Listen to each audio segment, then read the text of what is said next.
Everyone, আজি যাবলৈ ওলাইছোঁ অলপ বজাৰলৈ বুলি, যিহেতু আজি বছৰৰ শেষৰটো দিন, সেইবাবে আমাৰ কিছুমান বজাৰ আছে, লগতে অলপ কামো আছিল। সেইবাবে মই ধুনীয়াকৈ ৰেডি হৈ জলপান খাই ল'লোঁ। আৰু এয়া খাই থাকোঁতে মায়ে কিবাকিবি মোক কৈ আছিল, গতিকে মই ইমান ধ্যান দি আছিলোঁ। আৰু এয়া ধুনীয়াকৈ আমি ঘৰৰ পৰা ওলাই দিলোঁ এয়া কামটোলৈ বুলি। কাম কৰাও সোনকালে হৈ গ'লগৈ। তাৰপিছত আমি গ'লোঁ মেলা চাবলৈ, আৰু যিহেতু অহা নহয় তেনেকৈ বোলে অহাতেও সোমাই যাওঁ, সেইবাবে চালোঁ এইবোৰ ক্লিপছ বহুত বেছি ধুনীয়া লবৰ চবৰ আছিলে। তাৰপিছত আমি খোৱাৰ দোকানত বাদাম চাদাম অলপ কিনি ল'লোঁ, সেয়া আপোনালোকক অলপ দেখাই দিছোঁ। তাৰপিছত যিহেতু আজি 31 ডিচেম্বৰ, সেয়া বাবেতো মাছ ল'বই লাগিব, মাছ মাংস নল'লে জানো হ'ব। তাৰপিছত মাছ মাংস ল'লোঁ, আৰু সেয়া মই চিকেন পকৰা বনালোঁ ঘৰত, আৰু এয়া মাছ ফ্ৰাইও কৰি।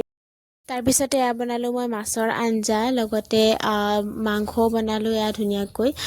আৰু চবেতো জানেই 2025 চনটো সকলোৰে বাবে বেয়া গৈছে। আমাৰ মৰমৰ শিল্পীজনকে আমি হেৰুৱাইছোঁ, লগতে আমাৰ ঘৰৰ আইতাকো আমি হেৰুৱাইছোঁ। গতিকে বহুত বেছি বেয়া গৈছে এইটো বছৰ, আৰু আশা কৰোঁ যাতে 2026টো সকলোৰে বাবে ভালে যায়, আৰু সকলোৰে সপোনবোৰ যাতে পূৰণ হওক, তাকে কামনা কৰিছোঁ।